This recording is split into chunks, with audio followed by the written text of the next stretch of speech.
Mechanical fan. He's got just one. Excuse me. Left. I'm drinking my coffee still. Dude, it's 7:29 a.m. You've already been up to the corner. Can you give me a break? I'm watching some videos. Left. Left. That's very loud. Hey. Okay. That's a boy. Okay. What you want? Huh? What do you want? You already had your dental chew this morning? I know you're happy to have those back. Rawr, rawr, rawr, rawr. Huh? Oh, that's my boy. What, you just want some loving? Is that what you want? Huh? Just want some loving? Love's getting rubbed around. Yeah. Ah. Oh, kisses on my thumb. Why are you giving me kisses on my thumb? Oh, you getting the choppers? Huh? You getting the choppers? The slow motions?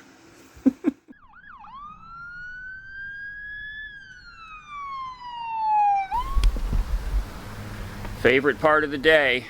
The deliveries just showed up, and I have one here that I need to share with everyone.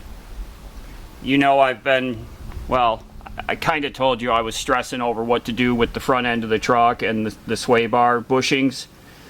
Well, one of you jumped out and said, hey, I want to help you get that sway bar kit. So what we have here is, this is a Hellwig front sway bar kit. Dave, thank you. I never would have been able to get this for us. Maybe not even next year. You know, it's outside of the budget of things that I've already spent. I've spent a lot on the rig this summer with the repairs and the upgrades and all that. And so I was getting ready to get under there and, you know, spend a couple days cussing trying to get those bushings out of the I-beams there. But Dave, he basically bought me a Hellwig front sway bar kit. So thank you, Dave. Very appreciated. I'm going to put this on immediately.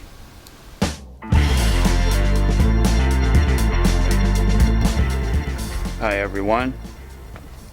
My supervisor has another job for me here today. You can see he's going to be watching right over my shoulder. So I've got the cardboard down under the front of the truck, and what we're going to be doing today, we're going to be installing the Hellwig front sway bar kit. So who knows, who's ever made fried corn? So this is corn scraped right off of the cob, and then is it just fried in butter, Mom? Yes. With what, salt? Salt and pepper. Salt and pepper and butter. And it's the most delicious thing ever. So you just scrape it off with like a butter knife? No, I use a sharp knife. Use a sharp knife? It's so good. Now here's the kit. All the parts. I've got it separated to each side. You know, the box showed up, it had damage in shipment, and the small parts bag inside had opened up and all the hardware was rolling around inside the box, and someone had taped the end closed. So the first thing I did was I laid it all out kind of like this, and I sent a picture to Hellwig asking for a parts list so that I could verify, and the guy emailed me back last night and said, you've got everything there, go ahead, do your install. So I'm counting on what he said. I'd read from other people that the instructions were not great, and I guess you could say that. If you can decipher these two photographs, you can learn a lot about what they're going to have you do. This is really self-explanatory. That's simple. And here I just looked at this, and now I understand how their bracket mounts over the I-beam with that U-bolt. The bracket sticks out, and then here's the end link for the sway bar. So instead of going through the I-beam, it now has this lower bracket that uses a link to bolt to the sway bar. I read through them yesterday and it was kind of confusing, but now that I looked at these photos and I have a better understanding, they could really do with better photographs. This is just a black and white print. It's very grainy. Actually, it looks better on the camera screen than it does looking at it. That's amazing. Wow, I can see way more detail in the screen. So you guys are getting a better look at it than I am here in person. I think we should be able to get this installed pretty quickly. My daughter says that I always say, yeah, it's just a 15-minute job. You know, in my brain, everything's always just 15 minutes. Right? I've already been out here like an hour and a half. Let's do this. So first thing I've got to do is get the old one out of there. Lefty was supposed to be helping me, but I guess it's his nap time. So I'm going to do this all on my own. Wish me luck. Here we go. Let me give you some context. So this is the big house, we call it, for the area that Mom and Howard live in. And we're up on a hill. This is like the surrounding area. Got a roadway right here. And there's a tree line. And we found the strangest thing over here. So this is, you know, this is wild area over here. Really thick brush, scrub. And there's a little cut here where it looks like the landscapers throw down branches and stuff like that. Look at this. This is very strange. Very strange. These things are zip tied. No left. No. These things are zip tied up here. So this isn't like somebody just picked something up and hung it over a branch. Somebody put some work into this. Yeah, what is this, buddy? I have no idea. So that's an old clock radio. Hey. Okay. Actually, there. Stop. Let me talk for a minute. There's another clock radio on the ground. Lefty, that's enough. And there's actually something zip tied to the cord of the clock radio. I don't know what that is. I'm not going to touch anything. This aluminum something, again, zip tied. There's a Bic lighter, zip tied. This kind of ring here still has a tag on it with a little piece of rag, zip tied. And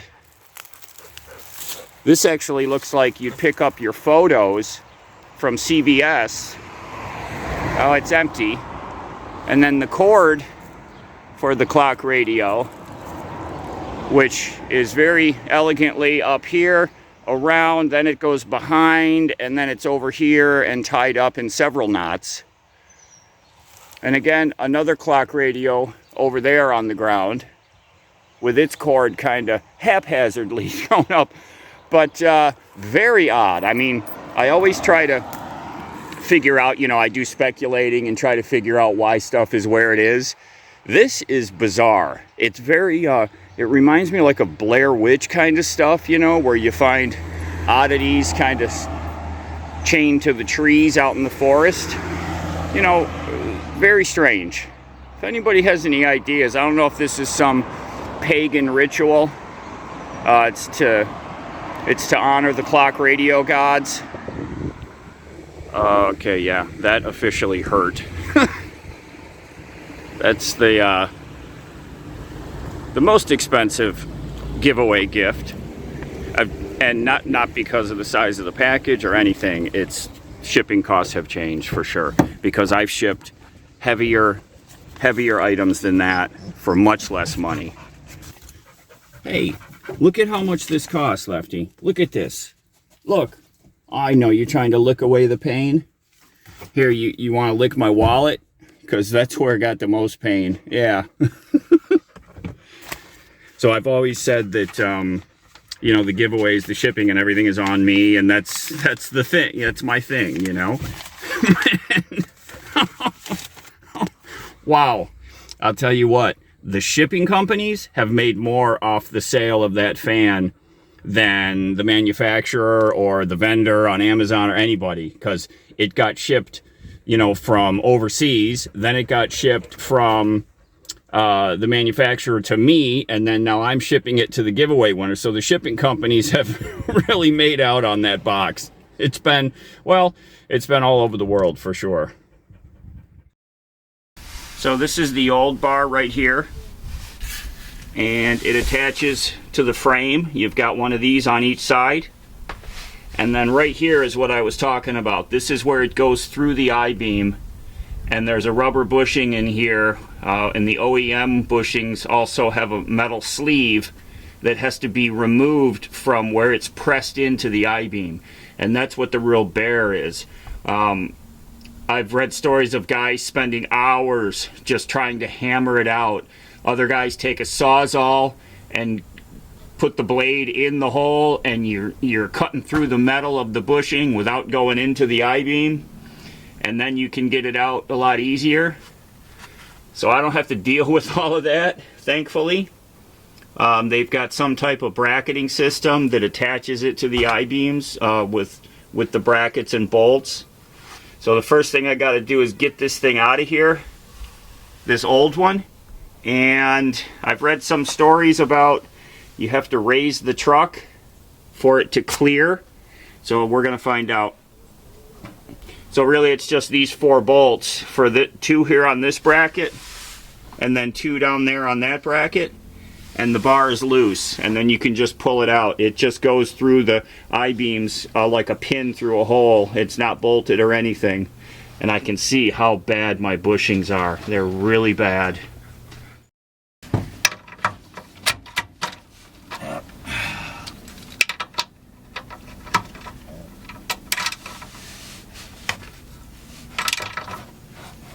Not bad.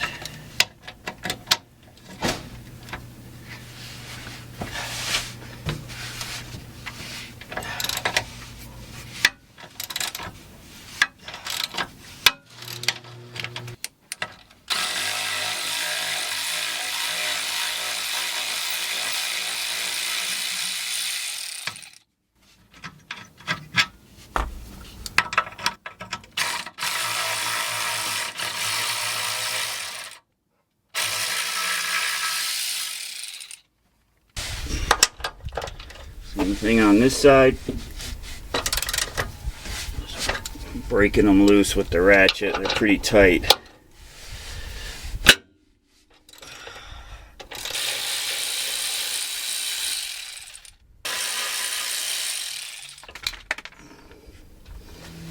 Okay, it's loose.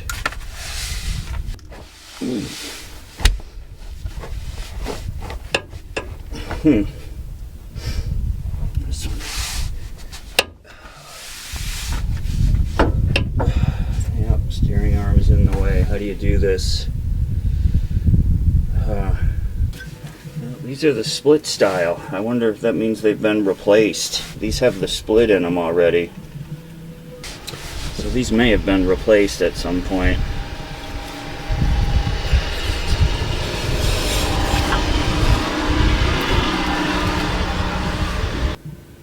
What do you do? Let me do some Google. Oh, my hands got dirty. I'll be right back. Well, I'm down here trying to figure out how to get this out, and it keeps hitting on the steering arm right here, and that's what I had heard. And so suddenly this side's out now, so hopefully I can get this other side out. I mean, it's still hitting on the arm, but once you get both sides out, you can swing it down and get it out of here. Oh, come on now. Oh, come on. See, it hits the steering. I think I gotta turn the steering wheel.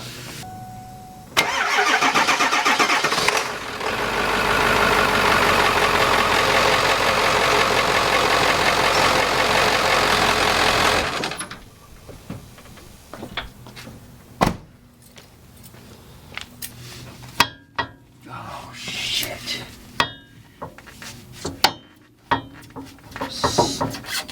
Still in the way. How do you do this? come on. This is so dumb. Come on, Ford. What were you thinking? Well, let me try turning it to the other direction, see if that... I mean, I don't think that's going to do anything, right? I mean, this arm doesn't do this as you turn the wheels, does it? Isn't it in a straight plane, I think? Man, come on.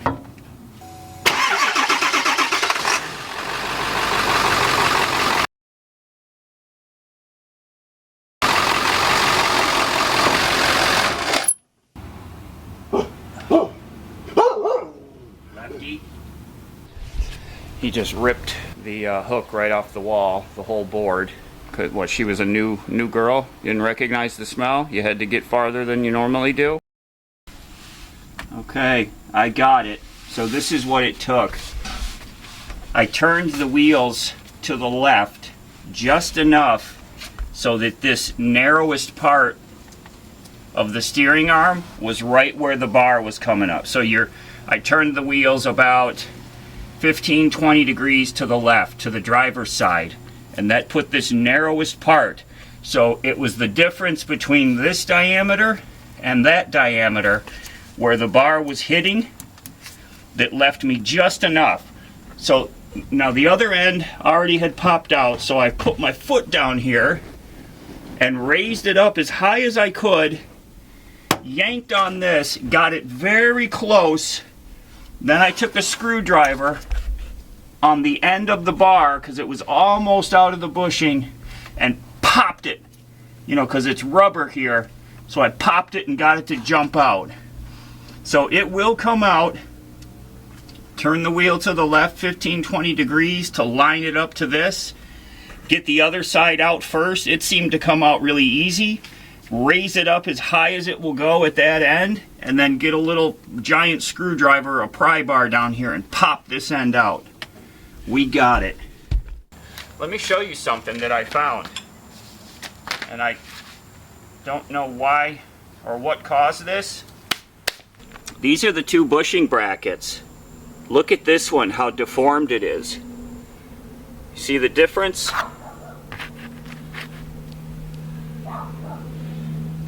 The feet of it, and it kicks off to the side.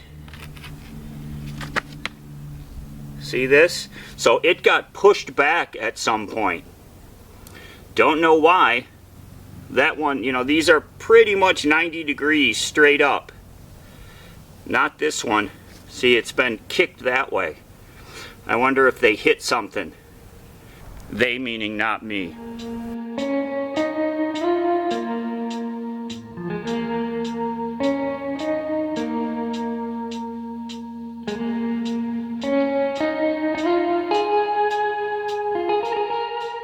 Okay, so first step is to get the bushings put on. I've already lubricated them inside so it doesn't squeak. That's why they have you do that. So these are the split type, so they go on this portion of the bar down here. I just checked that because I didn't want to put them in the wrong place and get grease all over. The big bracket, and then they have a second support bracket that goes under there. Okay, now that's ready to get mounted. Let's repeat over here. Yeah, so that keeps that bushing pushed in there real tight. That's a good design. I like that. Alright, so they have you reuse the existing bolts. So I put them in this old glove from earlier, and I lubed them down with PB Blaster. So these are nice and juicy right now. The threads look a lot better. So if you've got a can of PB Blaster, and I'll put a link down below, you're going to want to utilize it for situations like this. It actually eats the rust. So these had some rust on them, but they look a lot better now. The threads look real clean. So there's 1, 2, 3, 4. So you got to make sure that this end of the arms go on top of the steering arms before you bolt it to the frame.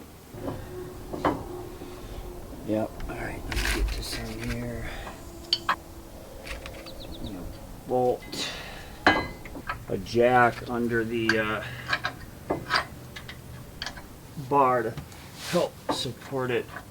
It's pretty heavy. Okay, that's holding it. That's a lot heavier duty than the old one, that's for dang sure. They do have a blow up of it, a diagram. So,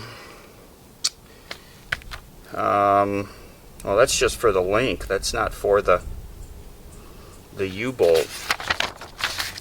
So here's the U-bolt. I can see, is that 2 nuts on there? Sure looks like 2 nuts, doesn't it? Yeah, 1, 2, 3, 4. Okay, so it's this, those, and that, 2 washers. All right, let's get these put on.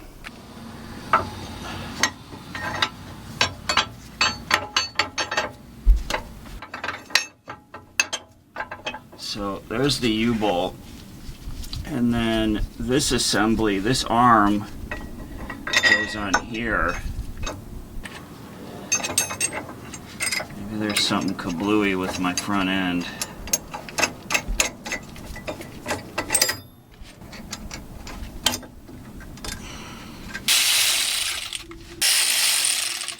Now I got to assemble the links. You got to kind of put this link bar together under here, so it goes up through here. And next is, it wants to roll away. Next is that, then a washer, then a tube. Oh, you booger. That's gotta. Oh, looks like the camera shut off on y'all at some point there. I hope you didn't miss a lot. It's finished. I want to get back under it once I drive the truck and the bar shifts up and down.